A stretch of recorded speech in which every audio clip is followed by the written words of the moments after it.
Continuation on the discussion of law on partnership, Article 1794. Okay, this talks about the why general damages cannot be offset by benefits. Okay, firstly, the partner has the duty to secure benefits for the partnership. On the other hand, he has the duty also not to be at fault. Secondly, since both are duties, compensation should not take place, the partner being the debtor in both instances. Compensation requires two persons who are reciprocally debtors and creditors of each other. So, note, however, that equity may mitigate the liability. Mitigate meaning mababawasan. Okay? Mitigate liability if there be extraordinary efforts resulting in unusual profits. So, what is the effect of death of the negligent partner? Okay? If a negligent partner is already dead, suit for recovery may be had against his estate. So, ang kakasuhan na, you can claim against the state or yung mga naiwang pagmamayari no dating partner. Article 1795, this talks about the risk of loss. So, there are 4 cases. In case of specific and determinate things which are not fungible, okay, it can be a fungible or deteriorable. It can be things contributed to be sold, or it can be contributed under appraisal. We start with specific and determinate things which are not fungible. Okay, whose usufruct is enjoyed by a firm. Example, like a car. A car is a specific and a determinate thing. Okay, not fungible. Partner who owns it bears loss for ownership was never transferred to the firm. Partner who owns it bears loss for ownership was never transferred to the firm. Meaning, kung sinong may-ari ng sasakyan, yung loss na mai-incur ng sasakyan, it shall be incurred or credited on the part of the person owing it, who is a partner, and not on the partnership, because the ownership was not transferred at all. With regards to fungible or deteriorable, okay, firm bears loss for evidently ownership was being transferred, otherwise use is impossible. Okay, ang example ng deteriorable is yung mga printer, yung mga ink ng computer.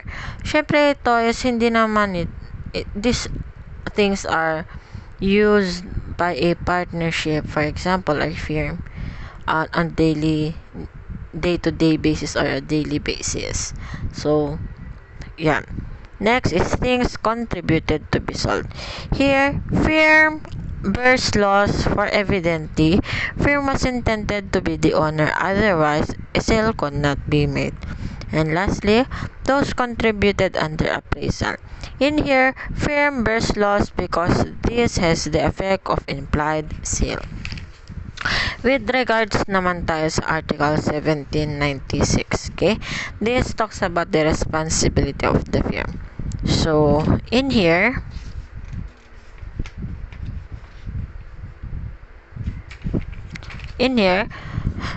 the firm has the responsibility to refund the amounts disbursed on behalf of the firm, plus the legal interest from the time expenses were made, and not from the demand, since after all, a partner is an agent and the rule on agency applies to him. Okay? Remember that refund must be made even in case of failure of the enterprise entered into, provided the partner is not at fault. Okay? Reason? Being a mere agent, the partner should not assume personal liability.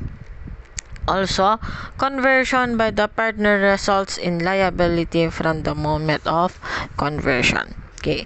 So, the amounts dispersed, okay, it refers the The amounts dispersed referred to in Article 1796 does not refer to the original capital. Okay.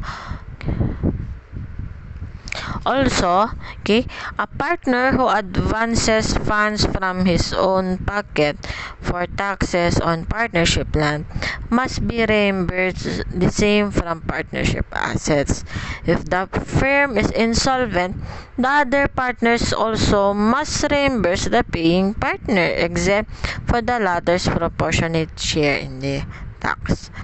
Okay, the firm is also responsible, okay, to answer each partner for obligations he may have entered into in good faith, in the interest of partnership, as well as for risk in consequence of its management. What is the reason? The partner is an agent. Example: debts incurred by the manager for the firm's interest, impliedly acquiesced in by the others must be shouldered by the firm. Article 1797. This talks about how profits are distributed. Of course, so kung nagkaroon ng income or nag-result ng income yung isang partnership, paano daw ang hatian sa kita?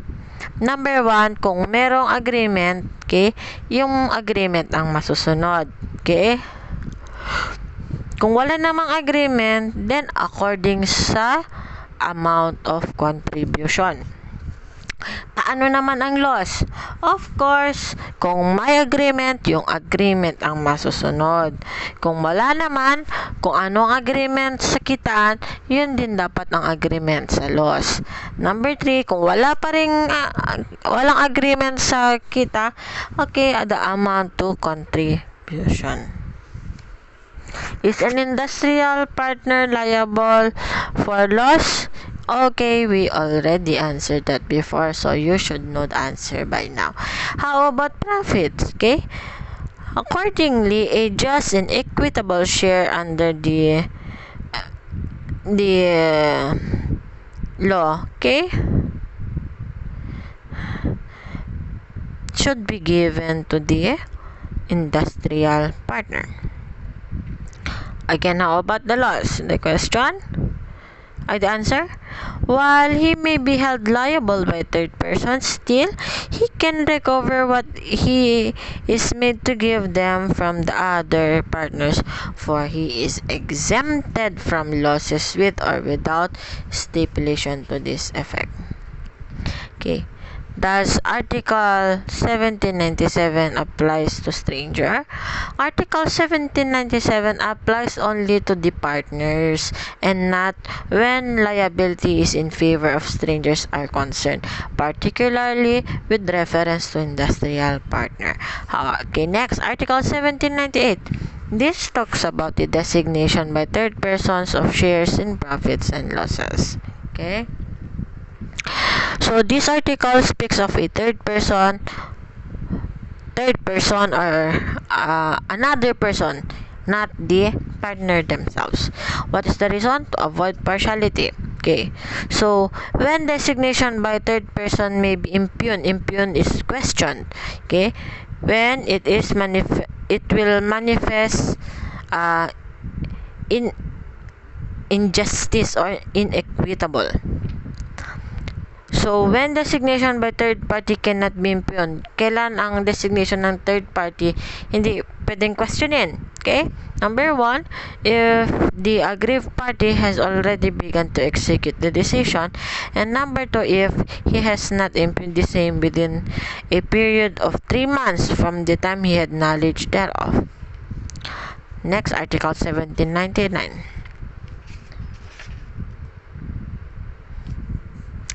Article 1799, this talks about the stipulation excluding a partner from profits or losses. Can the partnership do that? Na mag-exclude ng ibang partner sa kitaan? Okay? So, the general rule is that stipulations excluding one or more partners from any share in the profits or losses is void. So, the answer there, that is not allowed. Hindi pwedeng mag-exclude as a general rule. The exemption, okay, in the case of an industrial partner, because he is legally or by law exempted already. Okay. What is the reason for that? Bakit hindi pwedeng mag-exclude? Sama-sama sa ginhawa dapat sa partnership. Kung sama-sama sa ginhawa or there is a common benefit, the same should be applied in case of loss. Okay?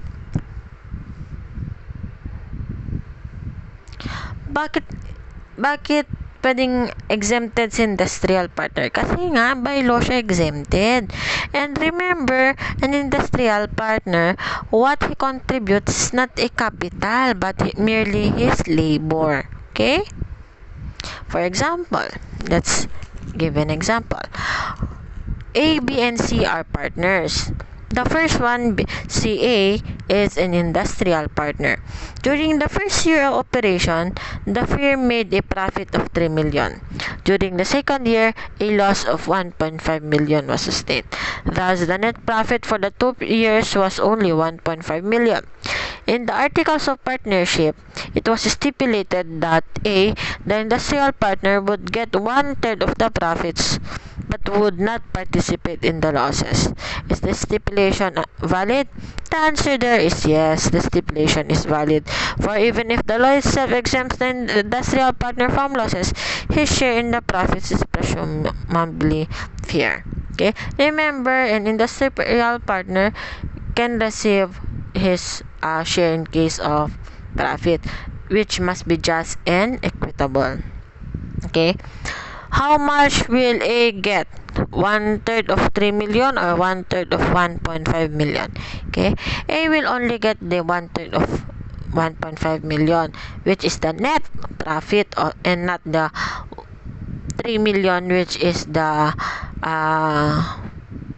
and not the 1/3 of the 3 million. While it is true that he does not share in the loss, this only means that he will not share in the net loss.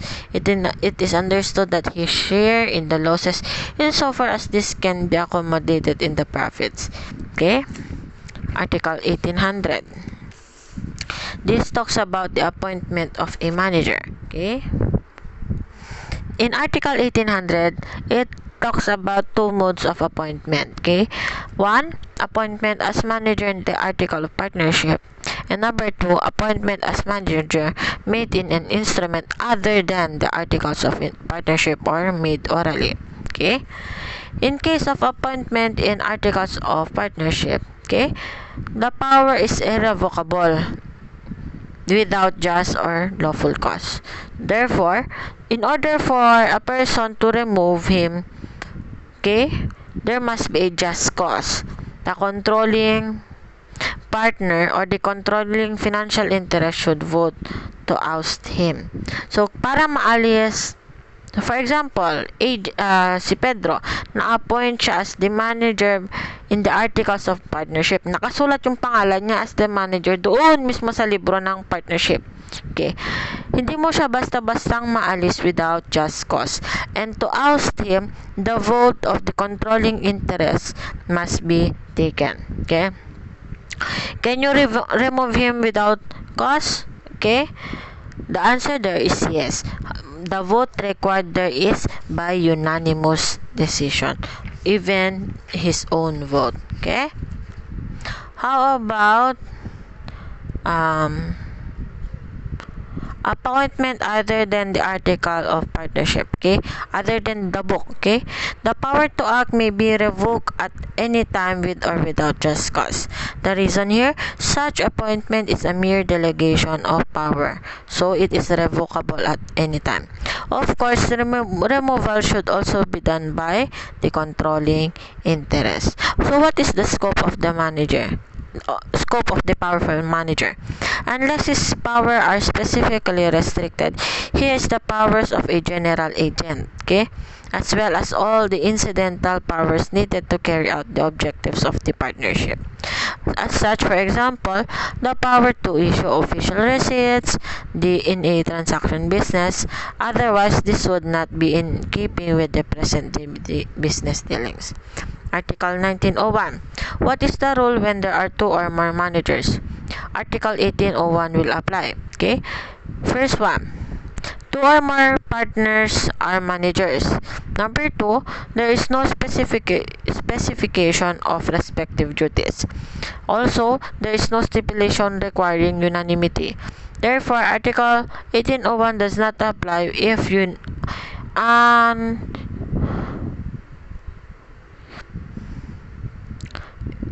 Article 1801 does not apply if unanimity is required or when there is a designation of respective duties. So, what are the rules in Article 1801? Okay? The rules in Article 1801, each may separately execute all acts of administration. Since there are two or more partners, A, B, and C, for example, are managers, they can act whatever they want as long as it's for the benefit of the partnership. Okay? Except if any of the managers should oppose. Okay? So, for example, A oppose sa transaction ni B and C, then B and C cannot just do what they want since there is an opposition on the part of A. Here, the decision of the majority of the managers should prevail. So, for example, nag-oppose si A, but the majority there is 2 versus 1. Since there are more managers confirming the act, then the act of the majority will still prosper or prevail.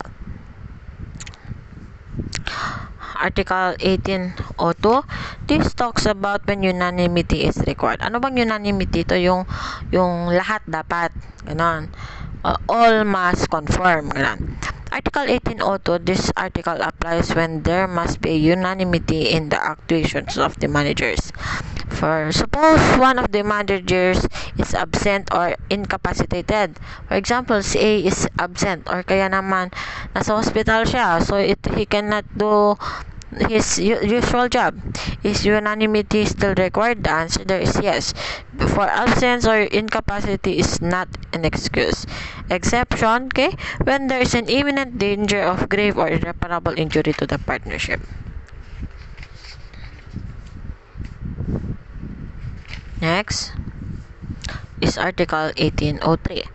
This talks about the rules to be observed when managers of management has not been agreed upon. So, generally, each partner is an agent. That is clear. Diba? Na paulit-ulit yan. So, the second rule, although each is an agent, is still if the acts of one are opposed by the rest, the majority should prevail. So, the majority rule will apply, okay? For the presumed intent is for all the partners to manage. The third rule, when a partner acts as an agent, it is understood that he acts in behalf of the firm. Therefore, when he acts in his own name, he does not bind the partnership generally. Generally, a sale made by a partner of a partnership property is not binding on the firm if not authorized. However, if the said transaction may be ratified as when the proceeds thereof are spent for the benefit of the firm. Last, in Article 1803, the paragraph 1 or the authority to bind the firm does not apply if somebody else had been given authority to manage in the articles of organization or through some other means.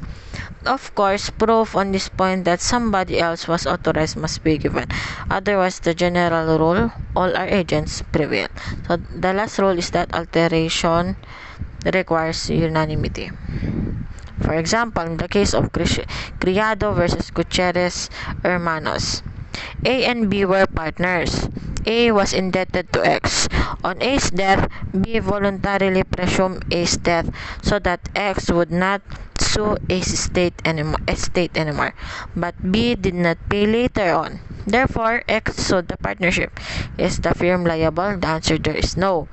The firm is not liable, for B's act was an independent private act unconnected with the mercantile operations of the partnership. Moreover, the partnership never voluntarily presumed the obligations. Therefore, only B, not the partnership, should be held responsible. Okay, we go with Article 1804, Associate of Partner. In case of associate of partner, okay, for a partner to be considered to have an associate in his share, consent of the other partners is not required. Okay, for the associate to become a partner, all must consent. Okay, all must consent, whether the partner having the associate is a manager or not. What is the reason? There must be a mutual trust, or the mutual trust is the basis of the partnership. And also, change in membership is modification or novation of the contract. Next, Article 1805. This talks about the partnership books. Remember that the partnership books must be kept at all time at the designated place where it should be kept. So, kung saan ang nakalagay sa agreement kung saan itatago yung libro ng partnership, it should be kept therein. Okay? At the principal's place of business of partnership. And every partner shall at reasonable time have access to it and has the right to inspect or to copy any of them. Article 1806, this talks about the duty of partners to give information. What is the reason for the law? There must be no concealment on the part of the partners. Kasi nga, ang partnership is also a matter of trust and confidence. This is a duty on the part of the partners. So remember, even without the demand, honesty demands the giving of vital information, the refraining from all kinds of concealment. For example, A and B were real estate partners. A heard of a possible purchaser of a certain parcel of land owned by the firm, but A did not inform B. Instead, A persuaded B to sell to him, okay, B's share at a nominal amount, after which A sold the whole parcel at a big profit. B sued A for damages for alleged deceit. A's defense was that he, after all, had not been asked by B about a possible purchaser. Is A liable? Of course, A is liable. Okay, for he should not have concealed. Good faith not only requires that the partner should make any false concealment, but he should abstain from all concealment. Next, who can demand the information in the books of partnership? Okay, any partner or the legal representative of a dead partner or the legal representative of any partner under legal disability can demand information. How about in Article 1807? It is the duty to account. Okay, the reason for the law, there is a fiduciary relationship between the partners. Okay, and this relationship is based on trust and confidence, which must not be abused. Okay, the relationship or the trust relationships exists only during the lifetime of the partners and not after. Okay, hence the fiduciary relations does not or do not exist between the persons still negotiating for the formation of a partnership. Example, a partner with partnership funds and unknown to the others purchased a house in his own name. Who owns the house? Of course, it's the partnership who owns the house. The buying partner should only be considered as a trustee because he used the partnership funds. Next, a partner in the real estate business without the knowledge of the other partners bought a parcel of land in his daughter's name and subsequently sold the same at a profit. Should the partners share in the profits? Of course, yes, for the transaction can be considered an affair of the partnership. Remember, here in the given case, the partnership is in a real estate business and the funds used is the funds of the partnership. Next, A and A, B, and C are partners. A, as a result of transaction connected with the conduct of the partnership, has in his hands so that it may be traced a specific sum of money or property. A is insolvent. Is the claim of the partnership against A claim against him as the ordinary creditor? Or is it a claim to the specific party or money in his hands? The answer there, the word and hold as trustee for the partnership. Any profits indicate clearly that the partnership can claim as their own. Okay? Any property or money that can be traced.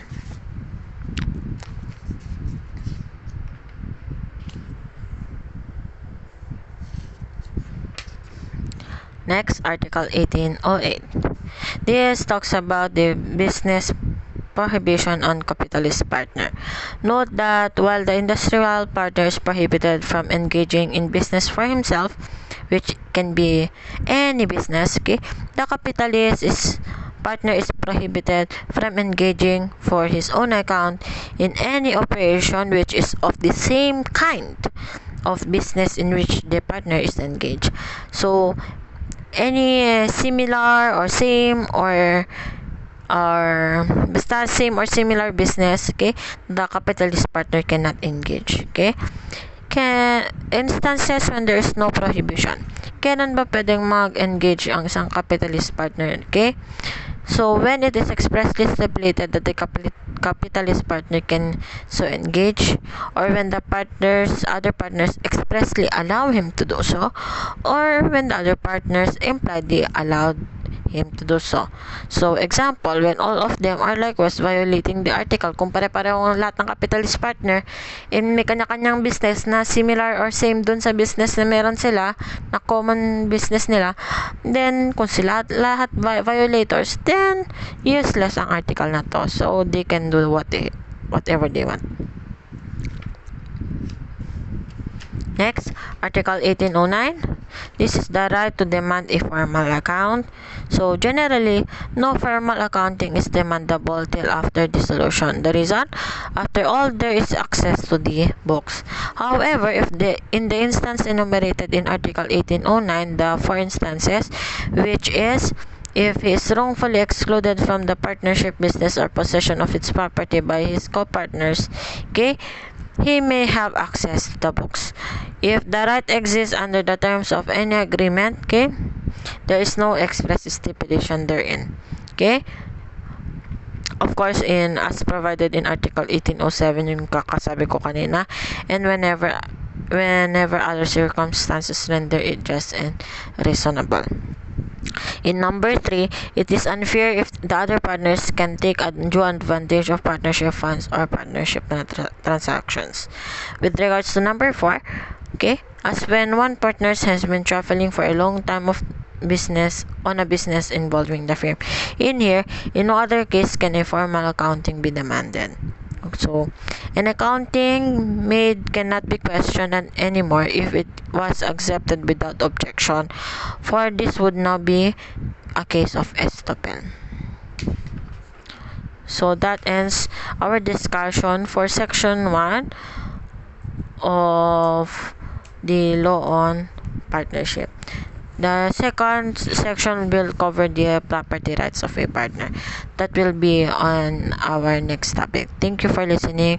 Have a nice day. My basis for my discussion is the book of Edgardo L. Paras. Thank you for listening. Have a nice day.